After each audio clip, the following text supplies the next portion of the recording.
दोस्तों नमस्कार। मोदी सरकार के दूसरे कार्यकाल के लगभग 8.5 साल पूरे हो चुके हैं और लोकसभा चुनाव में अब 1.5 साल से भी कम का समय है। 2014 के बाद भारत में राम राज्य आ गया है और देश में अब कहीं भी कोई भी किसी भी तरह की कैसी भी समस्या नहीं है। आपको कहीं भी महंगाई, भ्रष्टाचार, बेरोजगार जैसा कुछ भी नजर नहीं आ रहा होगा। भ्रष्टाचार, जी हाँ, मुझे भ्रष्टाचार से याद आया कि इन 8.5 साल के कार्यकाल में आपने कभी भी कहीं भी नहीं सुना होगा कि इस पार्टी के किसी भी मंत्री ने कोई भी और किसी भी तरह का कोई भी भ्रष्टाचार किया हो। इतना ही नहीं, आपने इन 8.5 साल के कार्यकाल में कभी सुना भी नहीं होगा कि किसी भी मंत्रालय में किसी भी प्रकार का कोई भी भ्रष्टाचार हुआ हो। इतना ही नहीं, आपने ये भी नहीं सुना होगा कि किसी भी नौकरशाह द्वारा कोई भ्रष्टाचार हुआ है। और यकीन मानिए, इतना सब सुनने के बाद मैं ये कह सकता हूं और आप ये मान सकते हैं कि आप राम राज्य में जी रहे हैं। अयोध्या में भव्य राम मंदिर का निर्माण हो रहा है, इस बात का ये सबसे बड़ा सबूत है। यकीन मानिए, आपको कभी ये पता भी नहीं चलेगा कि कब और कैसे क्या भ्रष्टाचार हो गया, क्योंकि यकीन तो ये है कि जब किसी को ऐसे को व्यक्ति को किसी ऐसी चीज की जिम्मेदारी दे दी जाए जिसका उससे कोई दूर दूर तक वास्ता ही ना हो, तो आपको कैसे पता चलेगा कि यहाँ पर कुछ गड़बड़ है। शब्दों में ज्यादा नहीं बुझाऊंगा, आपको सीधे सीधे बताऊंगा कि आपको ये जानकर बेहद हैरानी होगी कि जब सवाल पूछने वाले ही आपकी तारीफ करने लग जाए या जिसको सवाल पूछने की जिम्मेदारी दी गई हो, जब वो ही आपके गुण गाने लग जाए, तो फिर आप कैसे इस बात की उम्मीद कर सकते हैं कि कोई आपसे आपकी गलती का सवाल पूछने वाला है। आपने हाल ही में एक इंटरव्यू देखा होगा जिसमें देश के सबसे बड़े उद्योगपति इंटरव्यू में उन्हीं सवालों के जवाब दे रहे हैं जहां ऐसा लग रहा है कि सिर्फ सिर्फ और सिर्फ पत्रकार उनकी पीआर ही कर रहा है। ऐसे में कैसे कहा जा सकता है कि आपको कोई ऐसा सवाल पता चलेगा, आपको कुछ ऐसा पता चलेगा जो देश के लिए गलत है, आपके लिए गलत है। आपको सिर्फ वही पता चलेगा, आप सिर्फ वही सुनेंगे, आपको सिर्फ वही दिखाया जाएगा, आपको सिर्फ वही बताया जाएगा जिसे सरकार दिखाना, बताना और सुनाना चाहती है।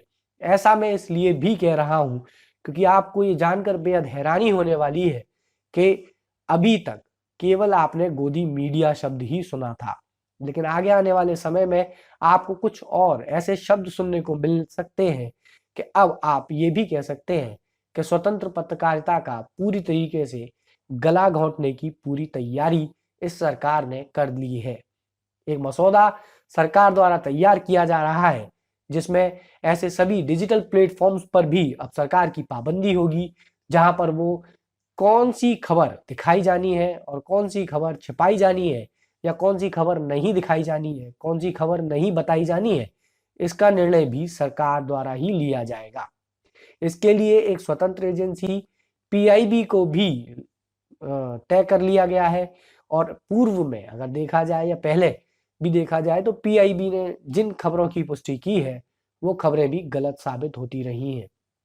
ऐसा मैं इसलिए कह रहा हूं क्योंकि इसके बाद आपको हो सकता है कि अभिसार शर्मा, रवीश कुमार, पुण्य प्रसून वाजपेयी और अजीत अंजुम जैसे पत्रकार यूट्यूब पर भी ना नजर आए। रवीश कुमार के इस्तीफे के बाद ये उम्मीद और कयास लगाए जा रहे थे कि अब सब कुछ ठीक होगा, लेकिन जिस तरह से रवीश कुमार के चैनल को यूट्यूब का समर्थन मिला या यूट्यूब पर जिस तरह से उनके साथ समर्थक जुड़े और आपके सवालों को फिर से उठाया जाता रहा, उसके बाद सरकार ने अब इस पर भी लगाम लगाने की तैयारी कर ली है। ऐसे में कैसे ये कहा जा सकता है कि आप बिना राम राज्य के जी रहे हैं। इतना ही नहीं, कई और ऐसे सवाल हैं जो इन राम राज्य पर सवाल उठाते हैं। भ्रष्टाचार के भले ही कितने ही आरोप क्यों ना लगे, लेकिन जब तक आपको उन भ्रष्टाचारों के आरोपों के बारे में बताया ही नहीं जाएगा तो आपको कैसे पता चलेगा। आप लगे रहिए दिन भर अपने परिवार का पालन पोषण करने के लिए कमाई में कुछ चंद रुपए बचाने में, जिससे आपको लगे कि आप अपने परिवार के प्रति अपनी सभी जिम्मेदारियों को पूरा कर रहे हैं, लेकिन आपको ये पता भी नहीं चलेगा कि कब आपकी इस कमाई में से कितना बड़ा हिस्सा सरकार ने किस रूप में कैसे आपसे छीन लिया है, इसकी जानकारी आपको नहीं होगी। आपको सिर्फ राशन की लाइन में लगकर ये जरूर पता चलेगा कि 80 करोड़ से ज्यादा लोगों को सरकार मुफ्त का राशन बांट रही है। इतना ही नहीं, इसके अलावा जब भी किसी भी मंत्री पर, किसी भी सांसद पर या किसी भी भारतीय जनता पार्टी के नेता पर जब आरोप लगेगा तो वो आरोप भी क्लीन चिट के तौर पर साबित हो जाएगा। ऐसा मैं इसलिए कह रहा हूं क्योंकि मैंने जहां तक पढ़ा है, मैंने जहां तक सुना है और मैंने जहां तक फिल्मों में देखा है, अदालत सारे के सारे नतीजे गवाह, बयान और सबूतों के आधार पर देती है। आप ही गवाह, आप ही सबूत और आप ही यदि सभी चीज बन जाएंगे तो आप एक निष्पक्ष न्याय की उम्मीद कैसे कर सकते हैं। जी हाँ, मैं कहना चाहूंगा भारतीय जनता पार्टी के कई सारे लोगों पर जब इस तरह के आरोप लगते रहे हैं तो वो सभी के सभी आपने 8.5 साल के कार्यकाल में देखा होगा वो निष्पक्ष ही साबित हुए हैं। चाहे कर्नाटक के सीएम रहे हो या मैं ये कहना चाहूंगा दूसरे बड़े नेता रहे हो या कहूँ बीसीसीआई के सचिव, जिन पर दूसरे कार्यकाल में आज तक इससे पहले कभी नहीं आया या कभी नहीं बने कोई इस तरह से, लेकिन फिर से एक दोबारा से कार्यकाल जय शाह को मिला। ये सभी और इसके अलावा भी इतनी घटनाएं हैं कि कहने लगूंगा तो मुझे लगता है ये वीडियो बहुत ज़्यादा लंबा हो जाएगा। इसलिए आप सब नेट पर जाकर भी अगर देखना चाहें तो ये 8.5 साल की एक लंबी फेहरिस्त आपके सामने नजर आ जाएगी, जिसमें आरोप और एलिगेशन तो बहुत लगे लेकिन कोई सा भी आरोप साबित नहीं हुआ। लेकिन मैं यही कहना चाहता हूँ, ये चैनल है आधा ग्लास, सोच आपकी, तो आप सोच सकते हैं कि निरर्थक ही या बिना किसी बात के बार बार आरोप नहीं लग सकते। आरोपों में कहीं तो कुछ तो सच्चाई होगी और ऐसा ही एक आरोप अभी जो आपको पता चल रहा है, आप सुन रहे हैं या आपके सामने आ रहा है और आप देख रहे होंगे कि जंतर मंतर पर हमारे देश के अंतर्राष्ट्रीय ख्याति प्राप्त कुश्ती के जो खिलाड़ी हैं, चाहे वो पुरुष हों या महिलाएं हों, वो सभी धरना दे रहे हैं, प्रदर्शन कर रहे हैं और आप लगातार समाचारों में सुन रहे होंगे कि किस तरह से खिलाड़ी अपने ऊपर यौन शोषण से लेकर के और भी कई गंभीर आरोप लगा रहे हैं, जो सांसद ब्रजभूषण शरण सिंह के इस्तीफे की मांग कर रहे हैं और साथ ही फेडरेशन में भी कई सारे बदलावों की उम्मीद लगाए बैठे हैं। उनका धरना आज भी जारी रहा। मैं तो उम्मीद करता था कि दूसरे दिन ये धरना खत्म हो जाएगा, समाप्त हो जाएगा, लेकिन उनका धरना जारी है। ऐसे में मैं यही कहना चाहूंगा कि इस देश में सभी को न्याय मिलना चाहिए, न्याय पर सभी का विश्वास होना चाहिए और सभी को न्याय के साथ साथ पूरी आस्था रखनी चाहिए, क्योंकि इस देश में लोकतंत्र से बढ़कर कुछ भी नहीं है। लेकिन उस लोकतंत्र पर भी अगर शिकंजा कसा जाएगा या कसा जा रहा है तो उसके बाद आप किससे शिकायत करेंगे, क्योंकि आपको जल्दी ही या हो सकता है कल सुबह आप इस न्यूज़ को अखबारों में भी पढ़ें कि जल्दी ही सरकार यूट्यूब, फेसबुक जैसे सोशल मीडिया प्लेटफॉर्म्स पर भी लगाम लगाती हुई आपको नजर आ सकती है। इतना ही नहीं, बात कर रहा था जंतर मंतर की, तो आपको ये जानकर भी हैरानी होगी कि इन सब के बाद भी सांसद ब्रजभूषण शरण सिंह ये कहते हुए नजर आए आज कि उन्होंने कहा कि अगर मैं कुछ बोलूंगा तो सुनामी आ जाएगी।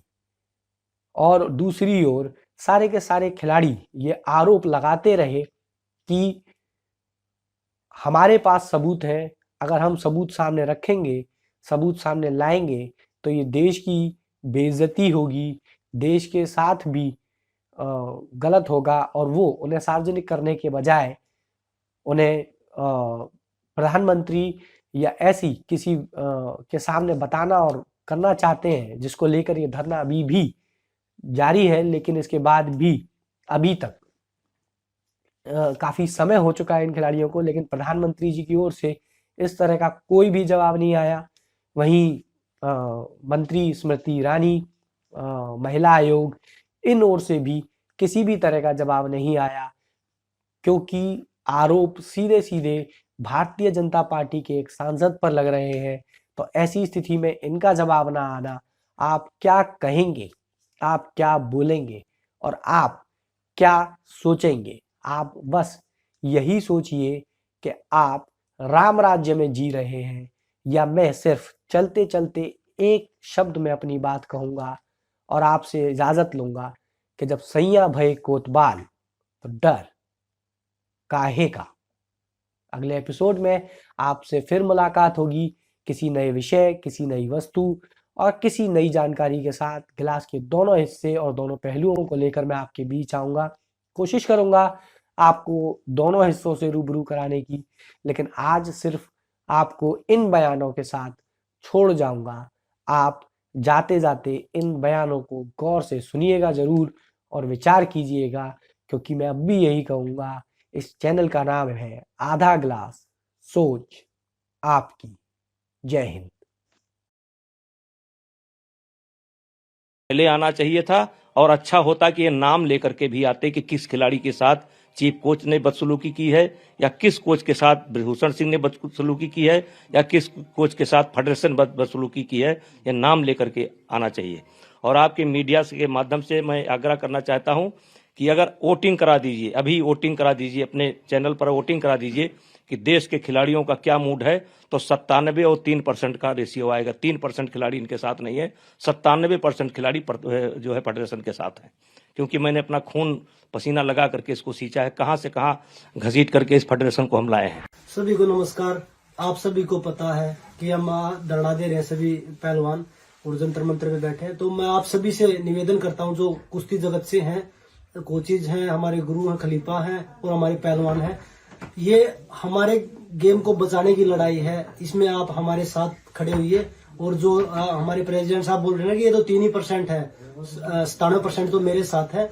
तो आप सभी एकजुट होके, क्योंकि हमें कुश्ती को बचाना है, जो आने वाला भविष्य है हमारा, उसको हमें बचाना है। तो आप सभी एक बार इकट्ठा होके एकजुटता दिखाइए, क्योंकि कुश्ती को बचाना बहुत जरूरी है। कुश्ती ने ही हमें सब कुछ दिया है।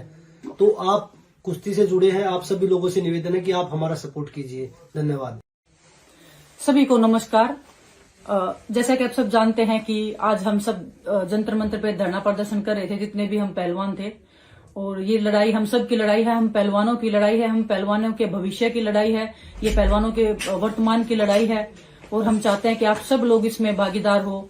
और आपकी ताकत हमारी ताकत है, आपके साथ आपके सहयोग की हमें जरूरत है। तो आप सब लोग प्लीज कृपया करके आइए जंतर मंतर पे और हमारा साथ दीजिए और कुश्ती को बचाने में हमारा एक अहम योगदान दीजिए। धन्यवाद।